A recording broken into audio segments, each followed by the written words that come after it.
और बेशर्मी पहले कभी नहीं देखी गई है। एक सरकार के खिलाफ अविश्वास प्रस्ताव मंजूर हो चुका है, स्पीकर ने उसको एक्सेप्ट कर लिया है और सरकार को कोई फर्क ही नहीं पड़ता कि सदन में आपका विश्वास नहीं है। मोदी जी बजाय सदन में आने के पिछले 7 दिन से कभी यहां भागे भागे फिर रहे हैं, कभी वहां भागे भागे फिर रहे हैं।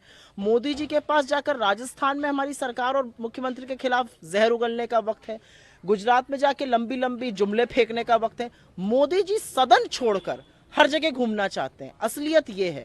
और मुझे ऐसा लगता है संयुक्त विपक्ष आपसे कह रहा है, मांग कर रहा है, नैतिकता और मर्यादा की मांग है कि आप सदन आइए, सदन पर मणिपुर पर जो आपका 36 सेकेंडर की बात आपने कही थी उसको आगे बढ़ाइए, मणिपुर के लोगों को विश्वास दिलाइए कि हम उनके साथ खड़े हैं। ऐसा करने से मोदी जी क्यों डर रहे हैं, मोदी जी इतना घबराए हुए क्यों हैं? आज तो विपक्ष ये पूछना चाहता है।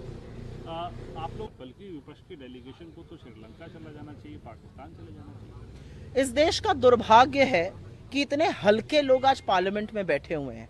इस देश का दुर्भाग्य है कि बात बात पर लोगों को पाकिस्तान भेजने वाले लोग आज इंडिया से नफरत पर उतर आए हैं, इंडिया के खिलाफ जंग कर रहे हैं। इस देश का दुर्भाग्य है कि देश का चुना हुआ प्रधानमंत्री इंडिया को एक टेरर ऑर्गेनाइजेशन, इंडिया को गुलामी की प्रतीक ईस्ट इंडिया कंपनी के साथ खड़ा कर देता है और वही उसकी ट्रोल आर्मी, वही उनके सांसद कर रहे हैं। जिन सांसद का आपने नाम लिया, इनकी एक लंबी फेहरिस्त है बेवकूफ़ी की बातें करने की, मैं इसका जवाब भी नहीं दूंगी।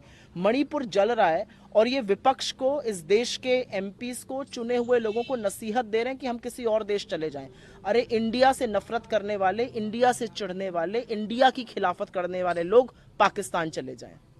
मैम, इसके अलावा देखती हैं क्योंकि जो ये सेमीकॉन इंडिया कॉन्फ्रेंस थी 2023, उसमें प्रधानमंत्री ने भी ये बात कही है कि आज देश जो पूरा वर्ल्ड जो है विटनेस कर रहा है इंडस्ट्री 4 को विटनेस कर रहा है। और जब कभी भी ऐसे इंडस्ट्रियल रेवोल्यूशन आती है, प्रधानमंत्री मोदी जी इंडस्ट्री 4 पे कहां चले गए? अरे इंडस्ट्री 2.0 तो हिंदुस्तान में ले आइए। हिंदुस्तान के युवा बेरोजगार हैं, हिंदुस्तान के युवा आपकी अग्निवीर की स्कीम तक को तो छोड़ के जा रहे हैं। हिंदुस्तान के युवा रोजगार चाहते हैं, आप उनको सिर्फ जुमले चखाना चाहते हैं। असलियत यह है कि ये जो सेमी कंडक्टर चिप की फैक्ट्री की बात ये लोग करते हैं, इसमें बहुत बड़ी चोरी है। अभी थोड़े दिनों पहले आया, माइक्रोन $2.5 बिलियन डालेगी, 70% पैसा हम ही डालेंगे, 70% पैसा हमारी ही गवर्नमेंट डालेगी, 70% पैसा टैक्स पेयर का ही पड़ेगा। तो भैया ये कौन सा इन्वेस्टमेंट है? फॉक्सकॉन आपको छोड़कर चला गया, ये मुखी खा के रह गए। असलियत ये है कि जो निवेश होता है ना, investment is an act of faith. Investment इंसान तब करता है या कंपनी तब करती है जब उसको लगता है कि यहाँ की पॉलिसीज अच्छी है, यहाँ पर शांति है, यहाँ पर कानून व्यवस्था बनी रहेगी। जो देश का आज का माहौल है, एफडीआई 1 दशक में पहली बार गिर गई है। क्यों गिरी हमारे यहाँ एफडीआई? कभी ये पूछा सवाल किसी ने मोदी जी से? अरे मोदी जी तो वो प्रधानमंत्री हैं जिनको विदेश जाकर झूठ बोलना पड़ रहा है कि एक आईआईटी, एक आईएम हर साल खुल रहा है और उनकी बखिया उन्हीं की सरकार उधेड़ रही है और बता रही